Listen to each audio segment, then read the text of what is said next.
শিক্ষার্থী বন্ধুরা, তোমরা তো প্রায় 18টি বছর বাধ্যতামূলক বিষয় হিসেবে ইংরেজি পড়ে থাকো। প্রত্যেকটি বছর তোমাদের কিন্তু টেন্সের উপরে, গ্রামারের উপরে অনেক গুরুত্ব দিতে হয়।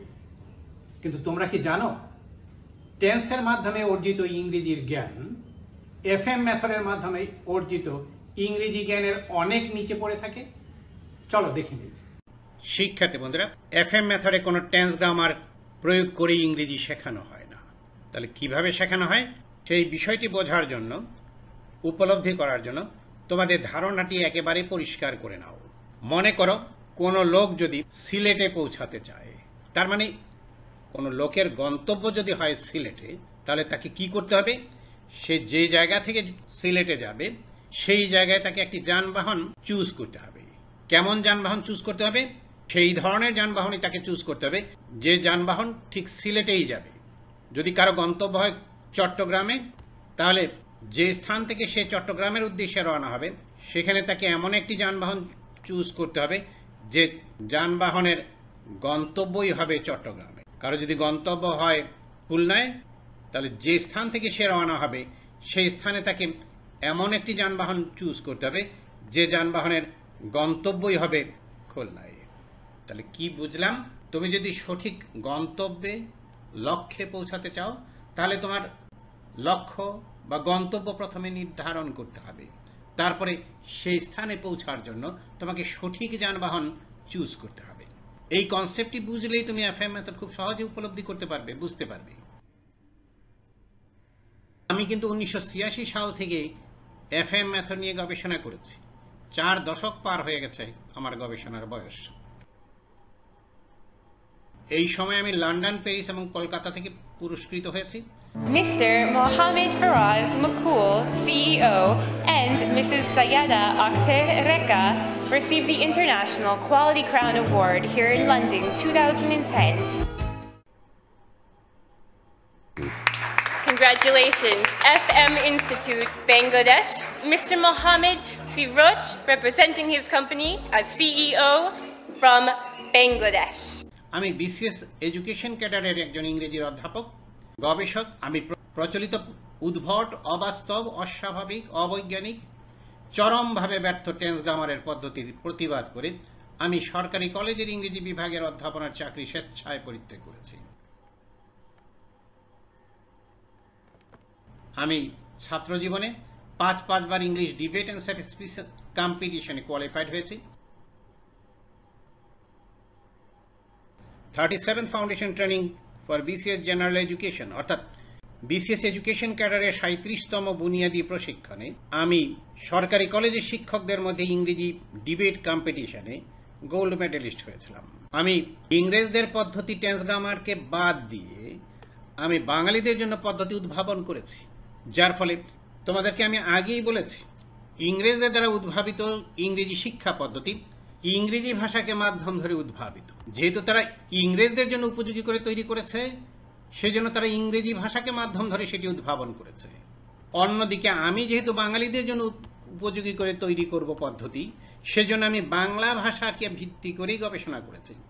বাংলা ভাষার ভাণ্ডারে যত বাক্য আছে সেগুলোকে আমি শেষ শব্দের উপরে ভিত্তি করে 3টি শ্রেণীতে বিভক্ত করেছি। কিসের উপরে ভিত্তি করে করেছি? কোনো গ্রামারের বিষয়কে নিয়ে নয়, বরং প্রত্যেকটি বাক্যের শেষ শব্দের উপরে ভিত্তি করে আমার গবেষণা চালিয়েছি। কেন শেষ শব্দের উপরে ভিত্তি করে করলাম? কারণ বাক্য যত ছোট কিংবা যত বড়ই হোক না কেন, বাক্যের শেষ শব্দটি কিন্তু তোমার কানের মধ্যে বাজবে। বাক্যের শেষ শব্দটি ধরা তোমার জন্য খুব সহজ হবে, যার ফলে আমি একেবারেই সহজ পদ্ধতি, আরো বলতে পারো আখেরি জামানার আখেরি পদ্ধতি, যার পরে এর চেয়ে সহজ করে কোনো পদ্ধতি তৈরি করা সম্ভব হবে না, সেই জন্যই আমি বাক্যের শেষ শব্দটিকে ধরেই গবেষণা করেছি। শেষ শব্দকে ভিত্তি করে আমি পুরো বাংলা ভাষাকে 3টি শ্রেণীতে বিভক্ত করেছি। প্রথমত, শেষ শব্দটি হবে ক্রিয়াবাচক নয়, অর্থাৎ নন ভার্ব। বাংলা ভাষার ভাণ্ডারে যত বাক্য আছে যেগুলো শেষের শব্দটি নন ভার্ব, সেগুলোকে আমি একটি দলভুক্ত করেছি। দ্বিতীয়ত, বাংলা ভাষার ভাণ্ডারে যত বাক্য আছে যেগুলো শেষ শব্দটি ভার্ব, অর্থাৎ ক্রিয়াবাচক শব্দ, সেগুলোকে আমি আরেকটি শ্রেণীতে বিভক্ত করেছি। তৃতীয়ত, আমি যে সকল বাংলা বাক্যের শেষে ভার্বের পরে হয় জাতীয় শব্দ আছে সেগুলোকে আমি আরেকটি শ্রেণীতে বিভক্ত করেছি। কি করলাম আমি? বাংলা ভাষার ভাণ্ডারে যত বাক্য আছে সেই সকল বাক্যকে প্রত্যেকটি বাক্যের শেষ শব্দের উপরে ভিত্তি করে 3টি শ্রেণীতে বিভক্ত করেছি। বাংলা ভাষার বাক্যগুলো শেষ হয় 3 ধরনের শব্দে, হয় নন ভার্বে শেষ হবে, না হলে ভার্বে শেষ হবে, না হলে ভার্বের পরে হয় জাতীয় শব্দে শেষ হবে। এই জন্যই সমস্ত বাংলা ভাষার বাক্যগুলোকে আমি 3টি শ্রেণীতে বিভক্ত করেছি। ব্যাপারটি তোমাদের সামনে আরও পরিষ্কার করে তোলার জন্য আমি এফএম মেথডে একটি গাছ লাগিয়েছি। এই গাছটির নাম কি বলতে পারবে? এই গাছটি হচ্ছে ইংলিশ ট্রি। ইংলিশ ট্রির কাণ্ড পর্যন্ত হচ্ছে টেন্সের দৌরাত্ম্য। তার মানে সারা জীবন টেন্স গ্রামারের মাধ্যমে ইংরেজি শেখার ফলে তোমরা ইংরেজিতে যতটুকুই দক্ষতা অর্জন করো না কেন, তোমরা কিন্তু এই ইংলিশ ট্রির শুধুমাত্র কাণ্ড পর্যন্ত আরোহণ করতে সক্ষম হবে, এর উপরে যেতে পারবে না। ইংলিশ ট্রির 3টি ডাল আছে এবং 3টি ডালের 3টি আলাদা আলাদা নাম আছে। একটি নাম হচ্ছে নন ভার্ব, আরেকটি নাম হচ্ছে ভার্ব, আরেকটি নাম হচ্ছে ভার্ব প্লাস। প্রত্যেকটি ডালের 5টি করে পাতা আছে। আগেই বলেছি শেষ শব্দের উপরে ভিত্তি করে পুরো বাংলা ভাষাকে 3টি শ্রেণীতে বিভক্ত করেছি। যে সকল বাংলা বাক্যের শেষ শব্দটি নন ভার্ব, সেই সকল বাক্য এই ইংলিশ ট্রির কাণ্ড ভেদ করে টেন্স গ্রামারের শৃঙ্খল ছিন্ন করে এই নন ভার্ব নামক ডালের মাধ্যমে উপরে পাতায় গিয়ে পৌঁছাবে এবং সেখানে রক্ষিত যে লেসন আছে সেই লেসনের ফর্মুলার সাহায্যে সেগুলোকে ইংলিশে রূপান্তরিত করা যাবে। যে সকল বাংলা বাক্যের শেষ শব্দটি ভার্ব, সেই সকল বাক্য এই ইংলিশ ট্রির কাণ্ডবে ভার্বের ডালের মাধ্যমে পাতায় গিয়ে পৌঁছাবে এবং সেই পাতার মধ্যে রক্ষিত লেসন 3-র ফর্মুলার সাহায্যে সেই সকল বাক্যকে ইংলিশে রূপান্তরিত করা যাবে। যে সকল বাংলা বাক্যের শেষে ভার্বের পরে হয় জাতীয় শব্দ আছে সেগুলোকে আমরা ভার্ব প্লাস এর মাধ্যমে চিহ্নিত করে থাকি। এই ধরনের সকল বাক্য ইংলিশ ট্রির কাণ্ড বে টেন্সের শৃঙ্খল ভেদ করে ভার্ব প্লাস নামক ডালের পাতায় গিয়ে পৌঁছাবে এবং লেসন 4 এর ফর্মুলার সাহায্যে সেই বাক্যগুলোকে ইংলিশে রূপান্তরিত করা যাবে। দেখেছ, তুমি যদি বাংলা বাক্যের শেষ শব্দ ধরে এগিয়ে যাও তাহলে কিন্তু তোমার কোন বাক্য কোন ডালে আছে, কোন ডালের কোন পাতার মধ্যে আছে, সেই পাতার মধ্যে যে লেসন আছে সেই লেসনগুলো জানলেই তুমি সেই বাক্যকে ইংলিশে রূপান্তরিত করতে পারবে। অন্যদিকে টেন্স জানলে কিন্তু তুমি তার চেয়ে নিচে পড়ে থাকছো, নিচে পড়ে থাকবে। টেন্স তোমার মেধাকে শৃঙ্খলিত করে রাখবে, তুমি এর চেয়ে বেশি কিছুই দেখতে পাবে না। কিন্তু এফএম মেথড দেখলে, শিখলে, জানলে, বুঝলে তুমি অবশ্যই সেই টেন্সের চেয়ে অনেক অনেক উপরে উঠে যেতে পারবে। তোমার মেধা তুখুর মেধায় পরিণত হবে, তুমি আন্তর্জাতিক মানের মানব সম্পদে পরিণত হতে পারবে। মনে রাখবে, যে কোনো বাক্যের শেষ শব্দকে এফএম মেথডে বলা হয় ওই বাক্যের গন্তব্য। আমি তোমাদের আগেই বলেছি, গন্তব্য হলো আসল। তুমি যদি সঠিকভাবে গন্তব্য নির্ধারণ করতে পারো এবং সেই গন্তব্যে পৌঁছার জন্য সঠিক যানবাহন চুজ করতে পারো, তাহলেই তোমার পক্ষে তোমার গন্তব্যে পৌঁছা সহজ হবে। ঠিক তদ্রূপ তুমি যদি বাংলা বাক্যের গন্তব্য নির্ধারণ করতে পারো, নির্ণয় করতে পারো, চিহ্নিত করতে পারো এবং সেই গন্তব্যে পৌঁছার জন্য যে যানবাহন প্রয়োজন অর্থাৎ যে লেসনের প্রয়োজন সেই লেসন যদি প্রয়োগ করতে পারো, তাহলেই শুধু তোমার পক্ষে অতি সহজে যে কোনো বাংলা বাক্যকে ইংলিশে রূপান্তরিত করা সম্ভব হবে। মনে রাখবে, বাংলা ভাষার বাক্যগুলোর গন্তব্য হলো 3 ধরনের শব্দে। আগেই বলেছে বাংলা ভাষার বাক্যগুলো শেষ হয় 3 ধরনের শব্দে। তার মানে শেষ শব্দকে যদি আমরা বলি গন্তব্য, তাহলে আমরা বলবো বাংলা ভাষার বাক্যগুলোর গন্তব্য হলো 3 ধরনের শব্দে। সেগুলো কি কি? নন ভার্বে, বাংলা ভাষার বাক্যগুলো নন ভার্বে শেষ হতে পারে। নন ভার্ব মানে হচ্ছে ক্রিয়াবাচক নয় এমন শব্দে, যেমন ভাত বাঙালির প্রধান খাদ্য। এই বাক্যের শেষের শব্দটি হলো খাদ্য। শেষ শব্দকে যেহেতু আমরা বলি গন্তব্য, তার মানে হচ্ছে এই বাক্যের গন্তব্য হলো নন ভার্ব। যে বাক্যের গন্তব্য নন ভার্ব, বলো তো দেখি, সেই গন্তব্যে পৌঁছাতে হলে যেমন আমাদের একটি যানবাহনের প্রয়োজন হবে, এখানেও কিন্তু একটি যানবাহন প্রয়োজন। কিন্তু মনে রাখবে, এক স্থান থেকে আরেক স্থানে যেতে হলে যানবাহন দরকার, কিন্তু বাংলা ভাষাকে যখন ইংরেজি ভাষায় রূপান্তরিত করব তখন কিন্তু যানবাহন হলে চলবে না, যা লাগবে তা হলো লেসন। এই ক্ষেত্রে আমাদের এফএম মেথডে লেসন 2 প্রয়োজন হবে। তার মানে কি বুঝলাম? এফএম মেথডের লেসন 2 এর মাধ্যমে আমরা যে সকল বাংলা বাক্যের শেষে শব্দটি নন ভার্ব অর্থাৎ গন্তব্য নন ভার্ব, সেই সকল বাক্যকে ইংলিশে রূপান্তরিত করতে পারবো, অর্থাৎ ইংলিশে পৌঁছে দিতে পারবো। বাংলা বাক্যকে ইংলিশে পৌঁছে দিতে পারবো লেসন 2 এর মাধ্যমে। সব ধরনের বাংলা বাক্যকে কি পৌঁছে দিতে পারবো? নো। যে সকল বাক্যের গন্তব্য হবে নন ভার্বে, সেই সকল বাক্য, হাজার হাজার লক্ষ লক্ষ বাক্য লেসন 2 এর মাধ্যমে ইংলিশে পৌঁছে দেওয়া যাবে। দ্বিতীয় কথা হচ্ছে, বাংলা ভাষার বাক্যগুলো গন্তব্য অর্থাৎ শেষ শব্দটি হবে ভার্ব। যেমন বাঙালিরা ভাত অধিক পছন্দ করে, পছন্দ করা হলো ভার্ব অর্থাৎ ক্রিয়াবাচক শব্দ।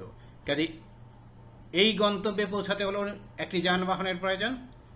মনে রাখবে, এক স্থান থেকে আরেক স্থানে যেতে হলে যানবাহনের প্রয়োজন, কিন্তু এফএম মেথডে যখন বাংলা ভাষাকে ইংরেজি ভাষায় পৌঁছে দেব, তখন কিন্তু যানবাহনের পরিবর্তে আমাদের এফএম মেথডের লেসনের প্রয়োজন হবে, এবং সেই ক্ষেত্রে লেসন হলো লেসন 3। তার মানে হলো লেসন 3 এর মাধ্যমে আমরা সেই ধরনের বাংলা বাক্যকে ইংলিশে রূপান্তরিত করতে পারবো, হাজার হাজার লক্ষ লক্ষ বাক্য, যেগুলো শেষের শব্দটি হবে অর্থাৎ গন্তব্য হবে ভার্ব।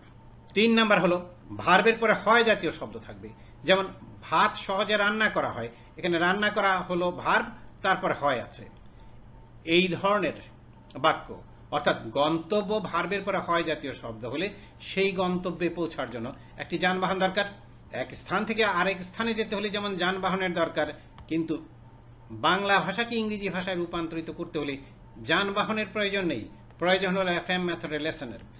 সেক্ষেত্রে আমাদের এফএম মেথডের লেসন 4 ব্যবহার করতে হবে। লেসন 4 এর সাহায্যে কোন ধরনের বাংলা বাক্যকে আমরা ইংলিশে রূপান্তরিত করতে পারবো?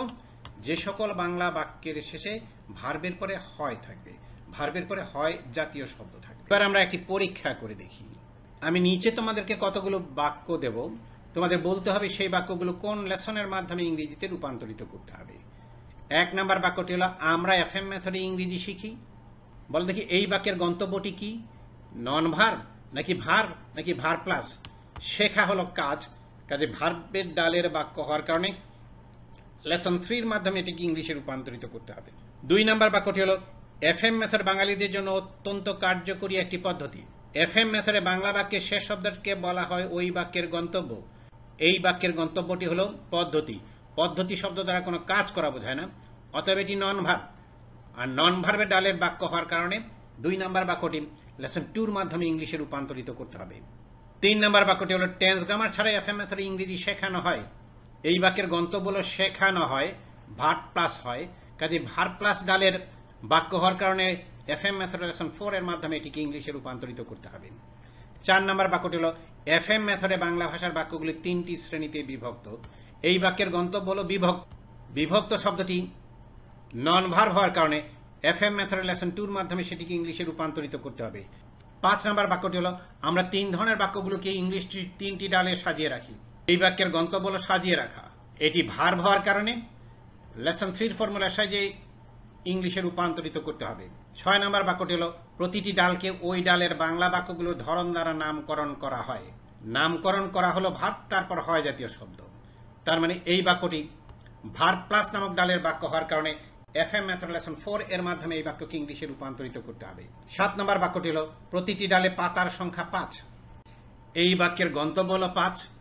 5 শব্দটি হলো নন ভার্ব, কাজেই লেসন 2 ফর্মুলার সাহায্যে এটিকে ইংলিশে রূপান্তরিত করতে হবে। 8 নাম্বার বাক্যটি হলো, প্রতিটি পাতায় এফএম মেথডের ভিন্ন ভিন্ন লেসন থাকে। এই বাক্যের গন্তব্য হলো থাকে। থাকে শব্দটি হলো ক্রিয়াবাচক শব্দ, শেষ শব্দ ভার্ব হওয়ার কারণে অর্থাৎ গন্তব্য ভার্ব হওয়ার কারণে লেসন 3 এর মাধ্যমে এই বাক্যকে ইংলিশে রূপান্তরিত করতে হবে। 9 নাম্বার বাক্যটি হলো, এক এক ধরনের লেসনের সাহায্যে এক এক ধরনের বাক্যকে ইংরেজি করা হয়। এই বাক্যের গন্তব্য হলো করা হয়, অর্থাৎ ভার্বের পরে হয় জাতীয় শব্দ থাকার কারণে ভার্ব প্লাস ডালের বাক্য হবার কারণে লেসন 4 এর মাধ্যমে এই বাক্যকে ইংলিশে রূপান্তরিত করতে হবে। 10 নাম্বার বাক্যটি হলো, এফএম মেথড জানা লোকের নিকট এই পদ্ধতিটি বিস্ময়েরও বিস্ময়।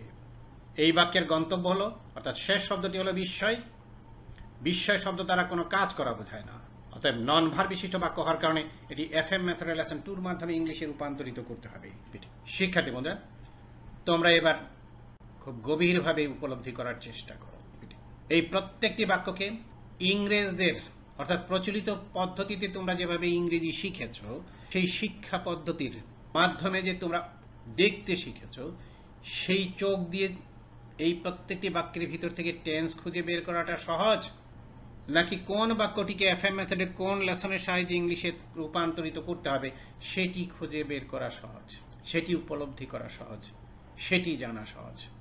বিচারের ভার তোমাদের উপরে রইল। বুঝতে পারছ, এফএম মেথড যখন আমরা শিখব তখন কিন্তু টেন্স আমাদের নিচে পড়ে থাকবে, আমাদের অর্জিত জ্ঞান টেন্সের মাধ্যমে অর্জিত জ্ঞানের চেয়ে উপরে থাকবে, বেশি হবে।